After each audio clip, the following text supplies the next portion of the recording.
All right, what's happening?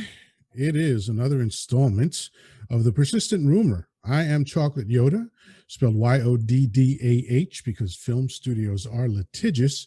And with me, as always, is my heterosexual life mate, Chancleta. No, it's not. What's happening? Oh man, another day in paradise. No complaints, man. All What's right. what's good with you? Last was it last night or the night before? I watched this uh a show movie, a film called The Social Dilemma. Have you seen it? No, I've heard of it though. It's But I on the already I already know what it's about. it's on Netflix. There were some surprising things. I said the same thing. There were some surprising things. But that doesn't mean that's going to be surprising to you. But Well, give me one of them. I'll be interested to know. Like, what was something surprising that you learned? well, one of the things is that most of these people that were talking were people that were former folks from, the big IT firms, Google and Facebook, and they explain how some of them uh, were in positions to monetize their infrastructure. In other words, like there was one guy who was there to help monetize Facebook before they were making money, right? And so this is a guy, they were using AI to sort of um, figure out, get information on how we behave.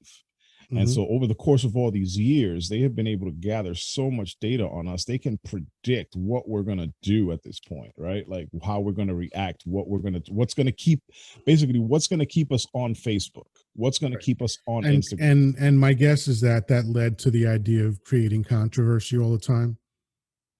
Yes. Yeah. Yeah. And so to the point where, we are we're having the civil unrest now, and one of the folks there is even concerned that you know this can spin off into a civil war if we're not Yeah, careful. that's absolutely absurd. But um, do are they asserting that the civil unrest that's being experienced now is created by Facebook? Because that would be patently ridiculous. They are asserting that part of it is that we've had this conversation when we've had the conversation in the past about people uh that they don't see the same. I think I mentioned specifically that, are they not seeing what I'm seeing, or am I not seeing what they're seeing? And the answer, according to them, is no, they're not seeing the same thing you are. They are seeing what they want to, what's going to keep them on Facebook. People don't want it. People don't want to, uh, people don't want to be outside of their echo chamber for the most part. So they put the content that they want to see. So if they're a Trump supporter, yeah, right. But that doesn't connect to civil unrest so far. So maybe you can keep talking and we'll get there. No, I mean, listen, it's a lot to cover. I'm definitely not an expert on the subject, but what you know the specific civil unrest that they're speaking of is the political the political wars that we're having, where we're like one group of people are Republicans, and other people are Democrats or liberals and conservatives, et cetera, et cetera. And so we've gotten to a point where we're all taking sides, and everybody is against another person now, right? Like it's not the way it's supposed to be. Like from a Well, like based there on is what? Based you say it's not supposed to be like that, but it's literally always been like that. So if it's always been like that, then that is the way it's supposed to be. Well, I suppose you're right. I mean, it is like that in almost all countries, but I think it's gotten worse here. I think it's my concern. Yeah, so I know that's a popular through line in people's thinking these days, that somehow everything is worse than it used to be. Um, I just don't see it. I know too much about history to agree with that. It's there used to be guns in the Senate in the 17 and 1800s. Uh, people, fucking politicians dueled to the death at one point. Like this Yeah. this and the idea. that this summit, like Twitter wars or Facebook wars, are going to lead to civil war, that's just grandiose beyond proportion. Okay. Yeah, the more concerning part was sort of just really realizing that it's like, man, the computers are winning. The computers are we like it's What like, does that mean? well, so the artificial intelligence is basically hooking us to stay on Facebook, and it's like, Right. and they're achieving that, All right, but right? that's not computers winning. That's people programming artificial intelligence. Well, yes, but it's essentially all right. Sure, yeah, well, that's true. But what is being affected? And listen, I know that there are aspects of social media that have effects on people. That's been proven. We see that teenage suicide is up. We see that uh, a province that used to be strictly about males, which is teen suicide, has gone through the roof with females. So I'm not saying that social media has no effect on anything, but to suggest that it is writ large in society, that it's having this massive effect, I don't see it. Now, I'll give a caveat that it's still too young to really see the long term effects, but it's not exactly brand new. This has been going on for roughly 20 years, but I would say in earnest, it's probably I would say fair to say that 10 to 15 years is where we saw a real uptick, like when Facebook went wide and wasn't restricted by edu email accounts. Hmm. Then of course there was a big surge for people to join Facebook, and I get that it's extraordinarily popular, and I understand what AI is doing, but I think that there's a difference between being able to see what has always been going on and something new going on, right? So, my contention is that from my own anecdotal experience and from reading world history, this shit has always gone on. I mean, there was no Facebook in 1520 when the whole world was at war, and it wasn't like literally everyone was fighting each other, but on every continent virtually there were wars going on. Where was Yeah, Facebook then? Where was Facebook in the actual American Civil War? It wasn't there. There were no yeah. computers. So the idea that somehow Facebook is creating a paradigm that never existed before is crazy. No, you're absolutely right. The what I'm like the effects that were more concerning to me was mostly I was just the Civil War was just a point that I was making that somebody made. And it made sense it to a degree, but really the concern is just like how the kids are growing up where they're on a tablet all the time, and there's less um like kids, like teenage kids in high school don't go out, Mhm. there's no social discourse anymore, like nobody's having as much interaction anymore, right? Right. And here's what I say to that, and the list of the other things that you're going to mention. So what? Okay. No, no, for real. Like, so what? What does that all mean? What does it? Because again, if most people are doing it, it is the norm. And if it's the norm, what is the concern? If it's the norm that nobody is like nobody learns how to have uh social interaction, like Mm-hmm. healthy social interaction, Mm-hmm. I think what ends up happening is that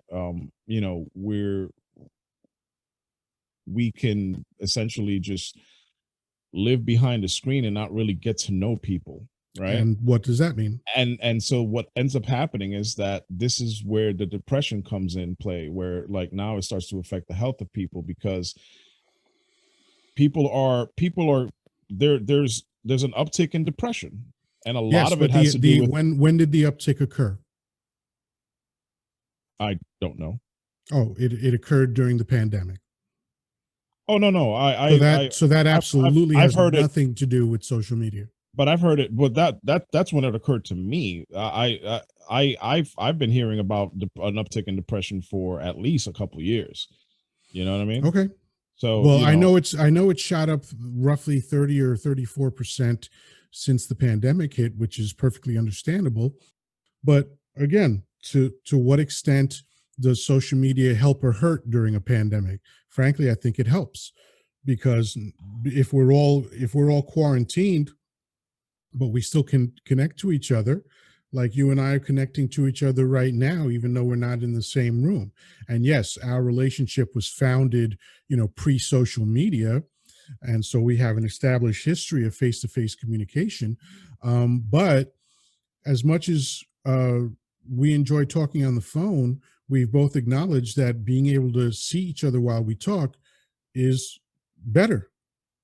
no, you're absolutely right. But see, you and um, I think I want to say we're a little set in our ways as in terms of where we it's hard for me to explain. I think the ill effect happens more with kids. Let me put it that way. Um, in the sense that there it's hard to discern from reality. And I think the big problem now is that we don't have a base for truth, right? Or like some people don't have a base for truth. Like we have Okay, facts and everything, right? that sounds Like like it's going in a completely different direction. But go ahead. so you're getting all of this information from social media, right? And some of them is misinformation and whatever.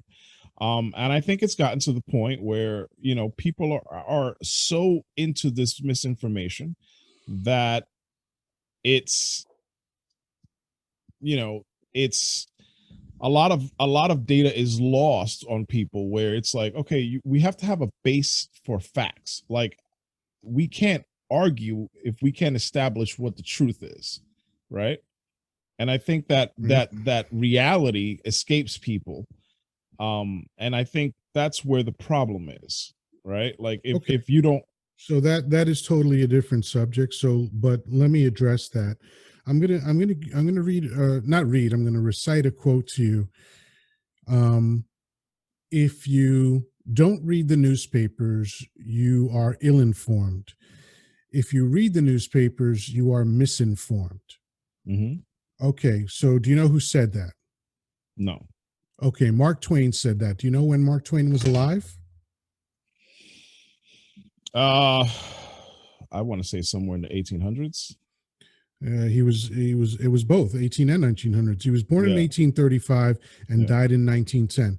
So, um, the idea of settling on some great truth out there is something we've never achieved. So that's not new. yeah. Yeah, I Okay. guess you're right. Yeah. Again, there's really, and look, I don't get me wrong. I'm not blind to the idea, as I've indicated before. Social media is obviously going to have an effect, but you know what was supposed to be the end of society? Telephones, Oh yeah, yeah, typewriters, rock music. These all were things that were the end of society. Loud, oh, that electronic music is so. Some people called it nigger music. yeah. Um, So at every technological the advanced, Advancement. Yeah, there's always going to be the people that go, oh well, we've gone too far now. This is it. Things are going to get fucked up, and yet they never do. Now, does that mean that it's impossible to have that happen? No, it doesn't mean that. I just err on the side of it's unlikely to happen, because it's yeah, just never happened. Here's what happens: you get a new piece of technology like the Gutenberg press, or yeah. the iron, or the washing machine, or sliced bread that everyone's fucking comparing everything to, Right. as if that's the peak. It happened in 1928. Get the fuck over it already. but but Sliced bread. but all of these things uh came with a shift in paradigm, but that shift has never been like this world ending negative shift. It's just a shift, like, okay, if all teenagers are stuck looking at their screen, then all teenagers are stuck looking at their screen. That's all that means. There's no inherent meaning, good or bad, to that. It's our judgment where we try to assert, oh, they're not talking to each other like we did. So here we are looking at the a later generation saying, oh, well, um, we're better than they are because of this, that, and the other thing. But it's just a new paradigm. You know what they're still going to do? They're still going to meet each other. They're still going to fuck each other. They're still going to produce more humans, and the beat goes on. If anything was going to ruin life on Earth, how about the atomic bomb? Yeah. All right. And look, it is the atomic bomb is a disastrous thing. Robert Oppenheimer was devastated by what he helped bring into reality. Yeah. He said, "I am now become death, the destroyer of worlds." I mean, this dude got depressed after he realized what he had unleashed into the world. But guess what? We're still here, Yeah. right? The world didn't annihilate itself.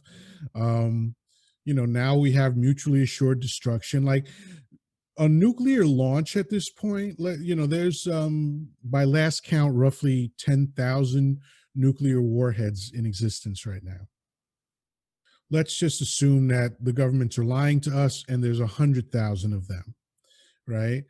um, we know for a fact that, let's say, Russia or North Korea or anybody decides to launch nukes, we actually don't have to do anything in retaliation, because the clouds and the winds are going to bring around the nuclear fallout back to them. Yeah. So launching nuclear weapons is a form of suicide.